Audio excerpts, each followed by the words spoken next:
com uma mensagem sobre esses 3 dias ou mais de carnaval, né?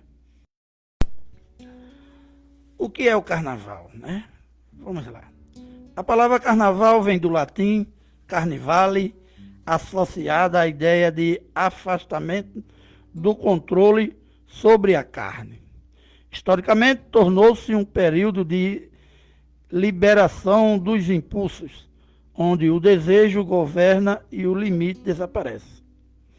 Ou seja, não é apenas uma festa, é a exaltação da carne como centro. As obras da carne são manifestas. Gálatas 5,19. Nada do carnaval é neutro. A música exalta o sexo, o ambiente incentiva excessos, a nudez vira normal, o pecado vira piada.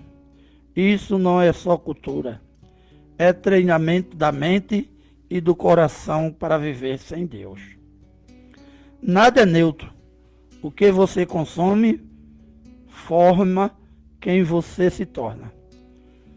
Não vos enganeis. 1 Coríntios 6,9. Por isso o carnaval atrai tanto. Ele oferece liberdade sem limites, prazer sem responsabilidade e diversão sem consequências aparentes. Mas tudo que afasta, Deus cobra um preço depois. Há caminho que parece bom ao homem, mas o fim é morte. Provérbio 14,12. O mundo chama isto de liberdade. A Bíblia chama de escravidão disfarçada.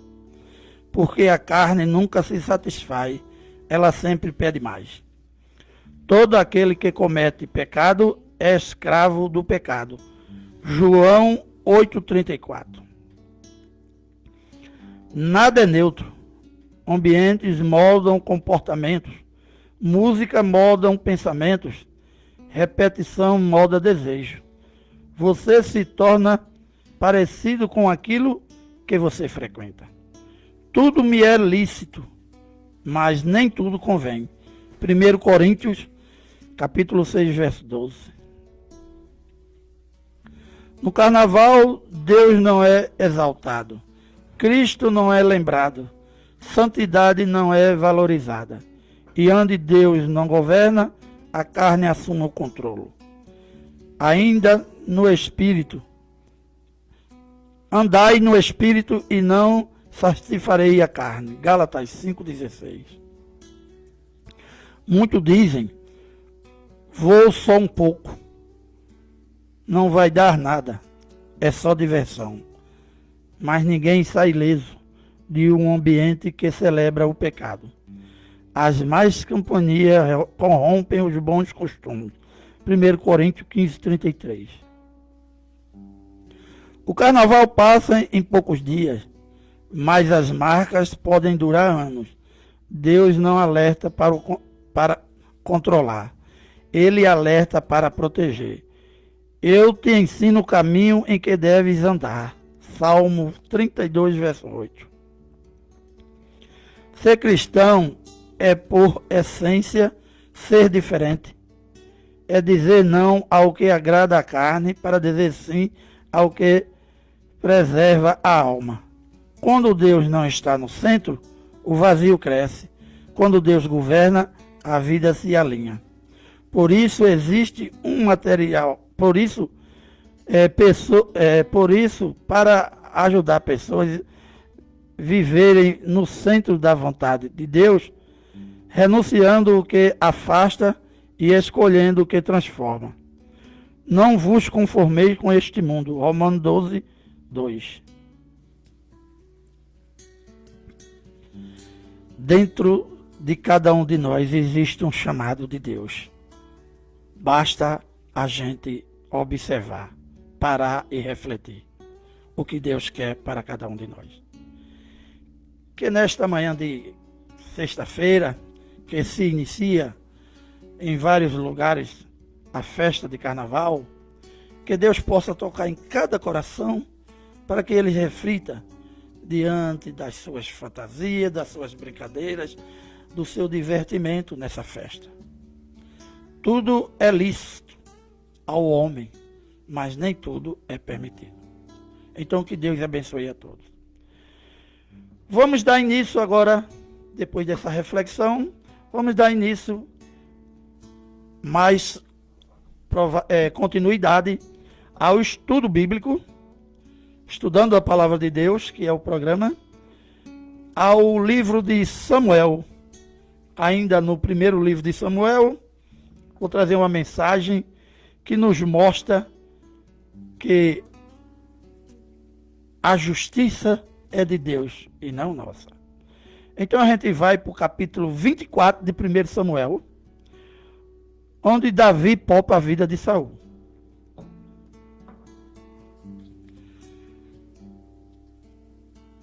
Tendo Saul voltado de perseguir os filisteus, foi-lhe dito: eis que Davi está no deserto de Engedi. Tomou então Saul 3.000 homens escolhidos dentre todos os Israel, e foi ao encalço de Davi e dos seus homens, nas faldas da penha das cabras monteses. Chegou a uns currais de ovelha no caminho, onde havia uma caverna. Entrou nela Saul, e ali via o ventre. Ia ali aliviar o ventre. Ora, Davi e os seus homens estavam assentados no mais interior da mesma caverna. Então os homens de Davi lhe disseram: hoje é o dia do qual o Senhor te diz: eis que te entrego nas mãos o teu inimigo,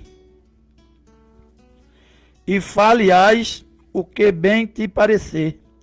Levantou-se Davi e furtivamente cortou a orla do monte de Saul. Sucedeu, porém, que depois sentiu Davi bater-lhe o coração por ter cortado a orla do monte de Saul. E disse aos seus homens: o Senhor me guarde de que eu faça tal coisa ao meu Senhor, isto é, que eu estenda a mão contra ele, pois é o ungido do Senhor. Isso Davi disse a Saul. Com estas palavras, Davi conteve os seus homens e não lhe permitiu que se levantasse contra Saul. Retirando-se Saul da caverna, prosseguiu o seu caminho. Depois também Davi se levantou e, saindo da caverna, gritou a Saul, dizendo: ó rei, meu senhor. Olhando Saul para trás, inclinou-se Davi e fez-lhe reverência com o rosto em terra. Disse Davi a Saul: por que dás tu ouvidos às palavras dos homens que dizem: Davi procura fazer-te mal? Os teus próprios olhos viram hoje que o Senhor te pôs em minhas mãos nesta caverna, e alguns disseram que eu te matasse. Porém a minha mão te poupou, porque disse: não estenderei a mão contra o meu Senhor, pois é o ungido de Deus. Olha, pois, meu pai, vê aqui a orla do teu manto na minha mão. No fato de haver eu cortado a orla do teu manto sem te matar, reconhece, vê que não há em mim nem mal nem rebeldia, não porque não pequei contra ti, ainda que andas à caça da minha vida para me tirares. Julgue o Senhor entre mim e ti, e vingue-me o Senhor a teu respeito. Porém, as minhas mãos não será contra ti. Dos perversos procedem a perversidade, diz o provérbio dos antigos. Porém, a minha mão não está contra ti. Após quem saiu o rei de Israel? A quem persegue? A um cão morto? A uma pulga? Seja o Senhor meu juiz, e julgue entre mim e ti, e veja e pleiteie a minha causa. e me faça justiça e me livre da tua mão. Tendo Davi acabado de falar a Saul todas estas palavras, disse Saul: é isto a tua voz, meu filho Davi? E chorou Saul em voz alta. Disse a Davi: mais justo és do que eu, pois tu me recompensaste com bem, e eu te paguei com mal. Mostraste hoje que me fizeste bem, pois o Senhor me havia posto em tuas mãos, e tu não me mataste. Porque quem há que, encontrando um inimigo, o deixe ir por bom caminho. O Senhor, pois, te pague com bem pelo que hoje me fizeste. Agora, pois, tenho certeza de que serás rei e de que o reino de Israel há de ser firme na tua mão. Portanto, jura-me pelo Senhor que não eliminarás a minha descendência, nem desfarás o meu nome da casa do meu pai. Então jurou Davi a Saul, e este se foi para sua casa. Porém, Davi e os seus homens subiram ao lugar seguro. Aqui nos traz uma mensagem do que realmente Deus quer na nossa vida. Deus entregou Saul nas mãos de Davi. A caça de Saul por inveja,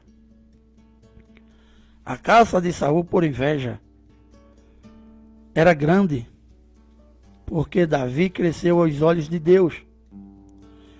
Davi era obediente a Deus. E por conta disso,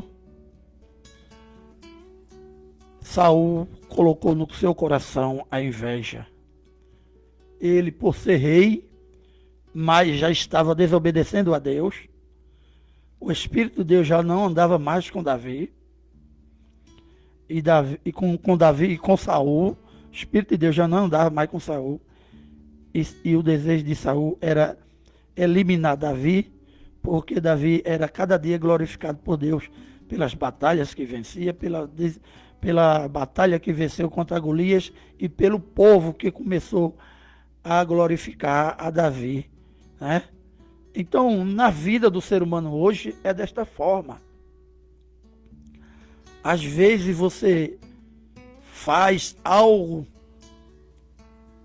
de grande relevância aonde você está, mas a inveja coloca no coração de alguém que tenta te destruir, tenta puxar o teu tapete, tenta te eliminar, para que você não cresça, para que você continue lá embaixo. Mas quando o propósito na vida do ser humano é de Deus, não adianta. Porque tudo que você faz às escondidas, Deus um dia se torna claro. As perseguições que você sofre hoje por alguém, para que você não cresça, para que você não seja elevado a um patamar mais alto do que ele, do que a pessoa que está ao seu lado, porque talvez a pessoa tenha medo de que você tome o lugar dele ou isso, e a inveja bate no coração e tenta te destruir. Isso aconteceu com Saul querendo destruir Davi, mas chegou o momento de que Deus colocou Saul na mão de Davi. Mas se Davi fosse agir da mesma forma que Saul estava no seu coração de matar Davi. Davi estava com seus homens na caverna e teve toda a oportunidade de eliminar Saul e depois eliminar o exército. Porque matando Saul, que era a liderança dos filisteus, Saul era eliminado, consequentemente os outros não iriam mais à guerra, porque o seu líder morreu. Mas não era isso que Deus colocou no coração de Davi. Porque a vingança, a ira contra aqueles que é de Jesus, quem faz é Deus. O cristão não pode sair por aí fazendo vingança com alguém que fez algo de ruim na sua vida, que puxou o seu tapete, que tentou te destruir, que saiu denigrindo a tua imagem, falando mal de tu, ou fofocando nas esquinas e dizendo todo tipo de coisa contra você. Entregue tudo na mão de Deus. Tudo, todo tipo de perseguição, de inveja, de calúnia, de defamação. Coloque tudo na mão de Deus. E deixe, porque Deus se responsabiliza de dar resposta a cada um. É assim que a gente deve fazer. A gente não tem que sair por aí se vingando de ninguém ou desejando o mal que aconteça na vida de fulano. Porque cada um é responsável por suas ações. E a lei do retorno, ela é clara para todo mundo. O que você planta é o que você colhe. O que você semeia é o que você colhe. Então, se você semeia paz, se você semeia amor, se você semeia compaixão, se você aprende a amar o seu próximo como ele é, porque quem transforma fulano e ciclano é Deus, não é eu, nem é você. Se você aprende a amar, você vai ser amado, porque é assim que Deus quer na vida da gente. Se alguém te odeia, se alguém te despreza, se alguém anda falando mal de tu, se alguém tenta puxar o teu tapete, entrega na mão de Deus. Entrega aquela pessoa na mão de Deus. E Deus vai recompensar ela de acordo com o que ela está praticando. Então Saul teve tudo para ser eliminado, mas Davi não fez o que Saul faria. Entregou na mão de Deus. E o fim de Saul todo mundo sabe, né? Que foi o próprio suicídio. Mas Davi poupou a família de Saul, certo? Davi poupou a Jonas, que era, além de tudo, amigo dele. Então, na vida, a gente aprende, às vezes a gente fica magoado, quando a gente sabe, quando a gente descobre que fulano tentou fazer algo contra você, que fulano foi contra você nisso ou naquilo, e que você botava tanta fé nele, que considerava ele como um grande amigo, e de repente ele fez isso com você, você se entristece todinho. Mas é entregar na mão de Deus, não é botar no seu coração a vingança.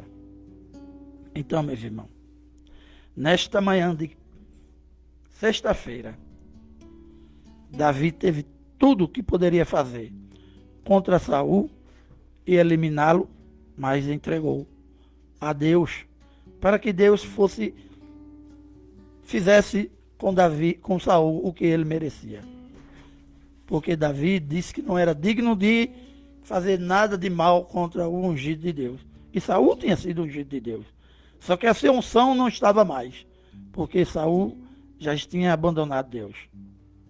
E quando você abandona Deus, justamente o Espírito também sai de você. Você não está mais com o Espírito. Então é importante que a gente saiba de uma coisa.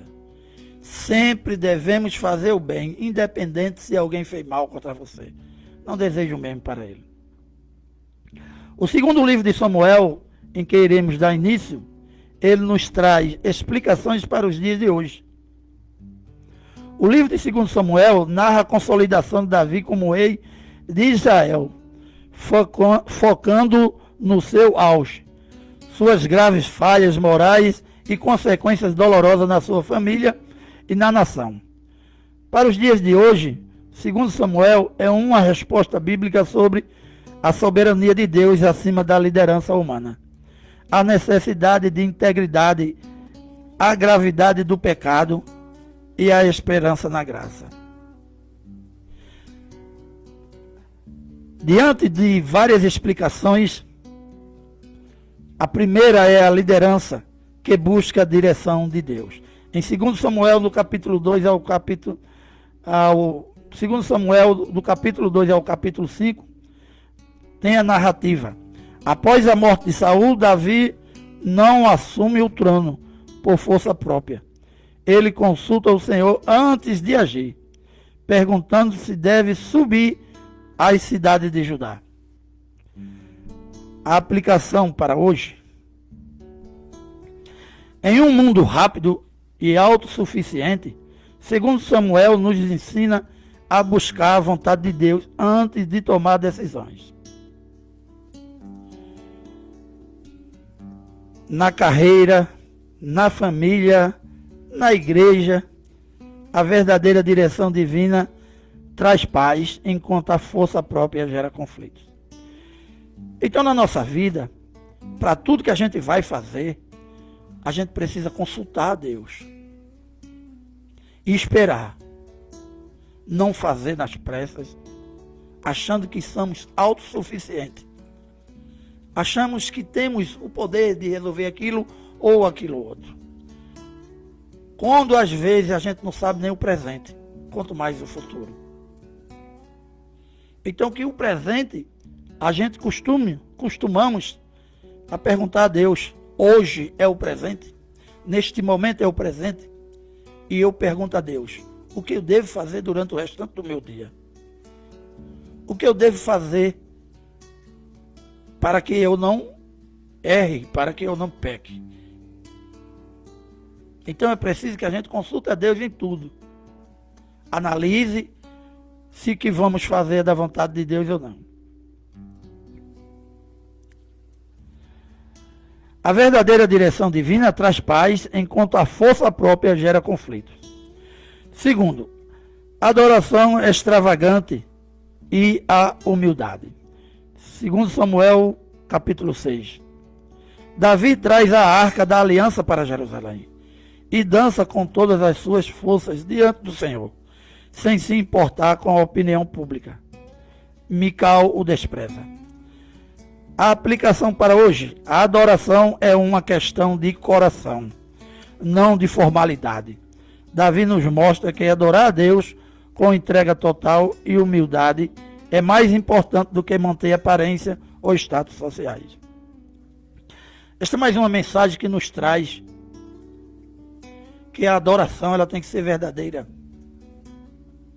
Como diz, não é o levantar das mãos em oração que te faz ser verdadeiro diante de Deus, porque Deus conhece o nosso coração. Ele sabe quando as nossas adorações são verdadeiras. Ele sabe quando os nossos louvor é verdadeiro. Ele conhece os nossos corações.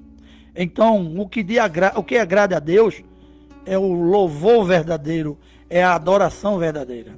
E não aquela adoração para que você faça, para que os outros vejam, como faziam os fariseus nas esquinas que pregavam em altas vozes para ser conhecido. Então, que tudo que você faça seja verdadeiramente para que o Espírito Santo em você possa se manifestar. Mas não faça para agradar homens aqui na terra. Faça para agradar verdadeiramente a Deus. Terceiro, o plano de Deus acima dos nossos planos. Segundo Samuel, capítulo 7. Davi quer construir um templo, uma casa para Deus. Mas Deus diz que ele construirá uma casa para Davi, uma dinastia eterna. Deus orienta o propósito de Davi para o propósito divino. Muitas vezes nossas boas intenções não estão alinhadas com o tempo ou o propósito de Deus. Confiar que o plano de Deus é superior, mesmo quando ele diz não ou espere, traz segurança, pois sua aliança é eterna. Veja que Davi tinha a ótima intenção em construir uma casa para Deus. Mas o que Deus tinha para Davi era outro, porque ele não precisava de construção de casa. Porque a casa somos nós mesmos quando passamos a adorar ao Deus. Nós se tornamos templo do Espírito Santo, como dizem Atos. Nós somos templos do Espírito Santo, morada do Espírito Santo.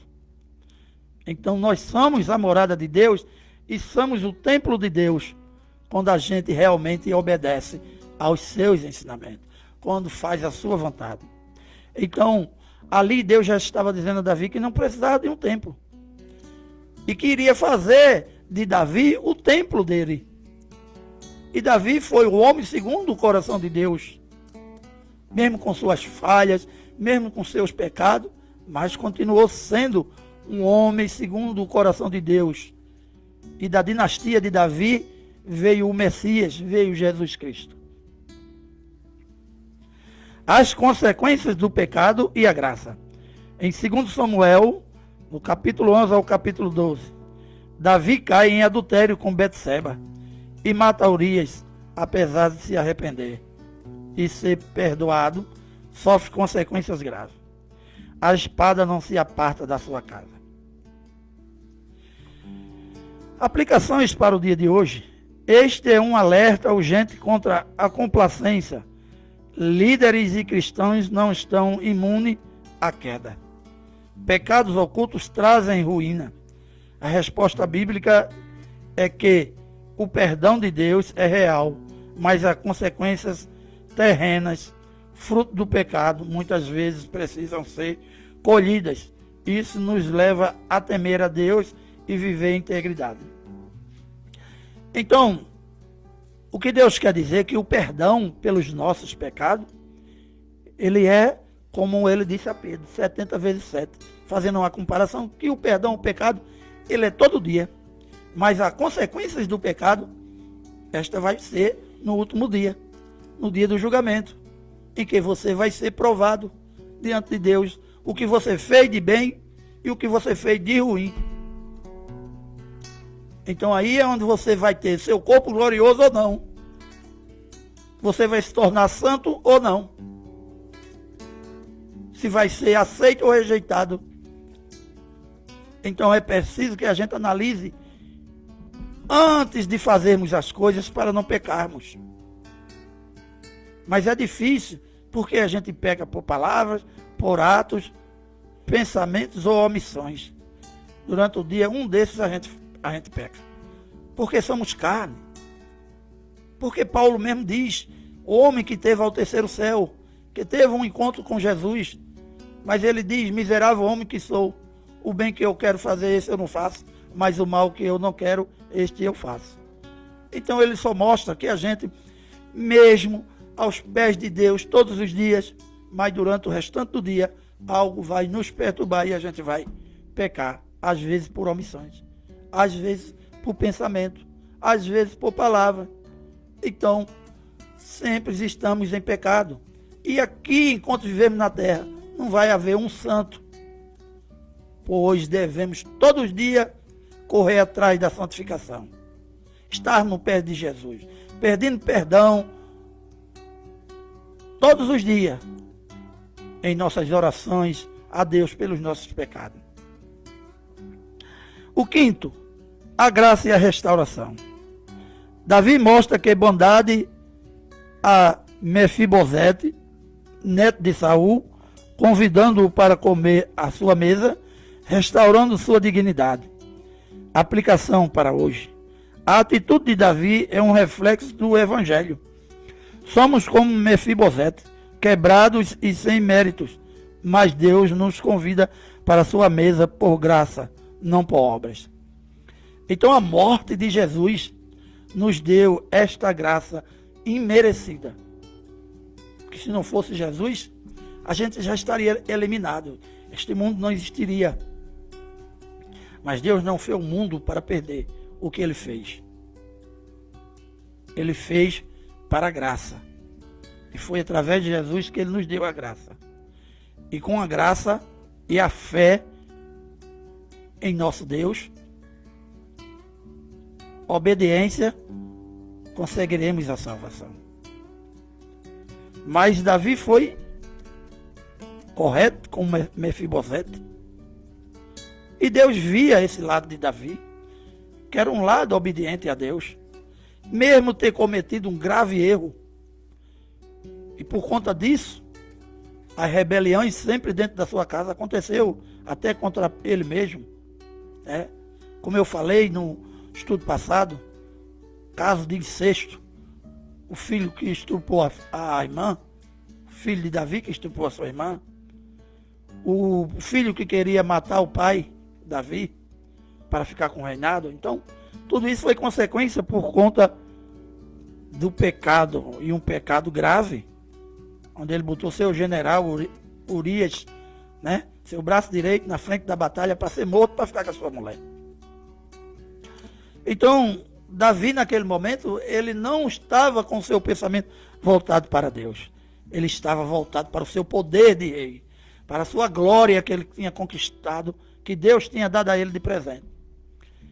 Então, hoje, toda a glória que você tem de um bom emprego, né? De um bom emprego, de uma faculdade boa, de um bom estudo, dê glória a Deus.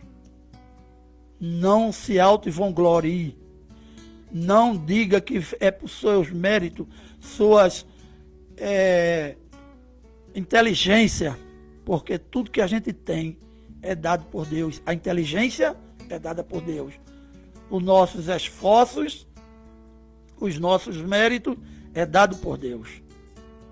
Porque lembre da parábola dos talentos. O preguiçoso que escondeu o talento, ele não teve nada, perdeu sua vida. E hoje quem é preguiçoso não quer nada com a vida também vai perder lá na frente. Mas você se esforça sabendo que a conquista, quando vir, Deus está presente. Mas se você coloca tudo como você é sábio demais, como você é autossuficiente no que você faz, e Deus fica nem em segundo plano, você nem lembra dele, então a tendência é que dê errado. Aprendemos a agradecer a Deus em tudo. O verdadeiro culto. O verdadeiro culto tem custo. Em 2 Samuel, no capítulo 24, Davi recusa oferecer ao Senhor um sacrifício que não lhe custe nada, insistindo em pagar pela eira de Araúna. A aplicação para os nossos dias. O culto verdadeiro não é conveniente ou gratuito. Envolve entrega real, tempo, recursos e às vezes sacrifício pessoal. Não devemos dar a Deus apenas o que sobra.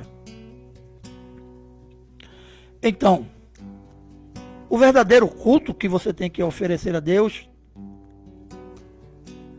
é um culto racional, onde você coloca Deus em primeiro lugar em tudo na sua vida, onde você se humilha perante Deus e reconhece que você não é nada sem a sua bênção na sua vida. Então, às vezes, a gente vê por aí pessoas se achando autossuficientes na palavra de Deus, no conhecimento da palavra, se achando que as bênçãos que ele pode levar no púlpito é dele. Às vezes, até quando não coloca Deus como primeiro lugar de sua vida, os discursos em púlpitos fica vazio, porque ali não está o Espírito de Deus, mas está o homem material, com os pecados do dia a dia.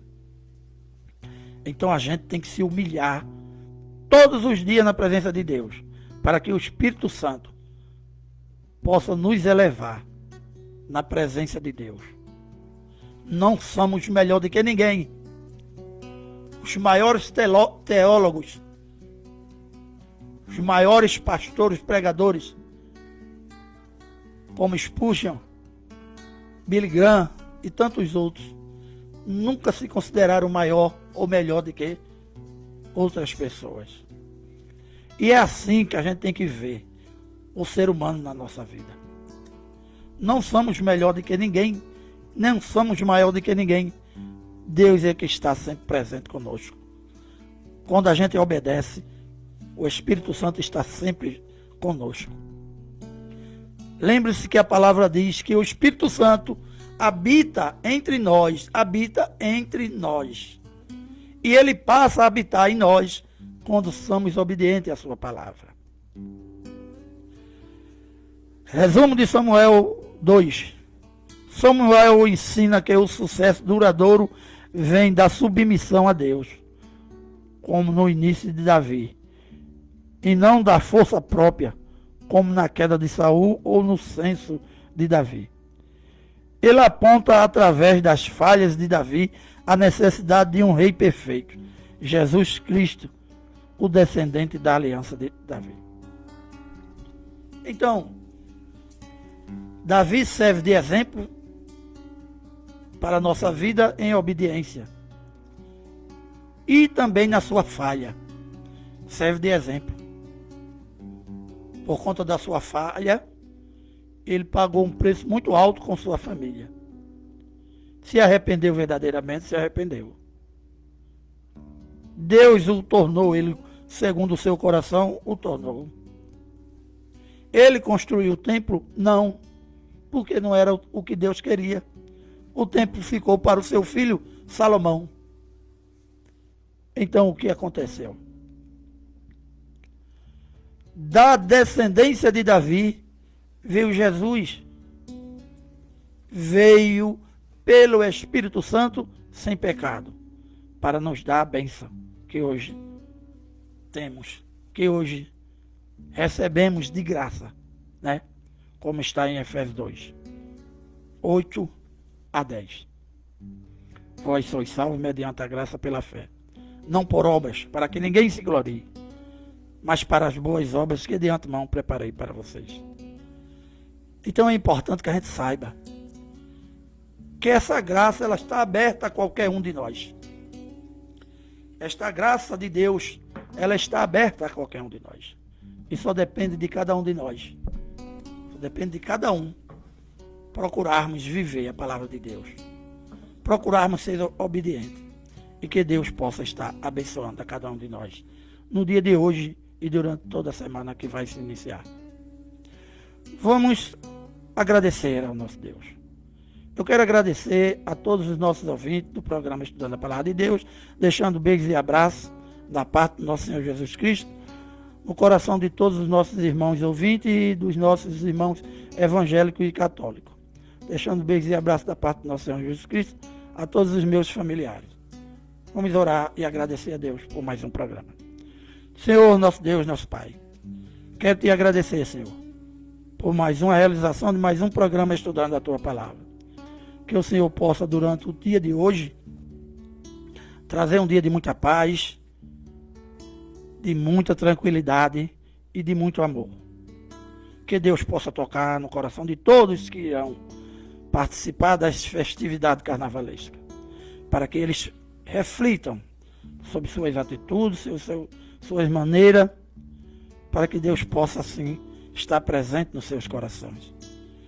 Desde já eu agradeço a todos, em nome do nosso Pai, Jesus Cristo. Amém. Um bom dia a todos. ZYX 824, Rádio Comunitária Itaenga FM, 98,5 MHz.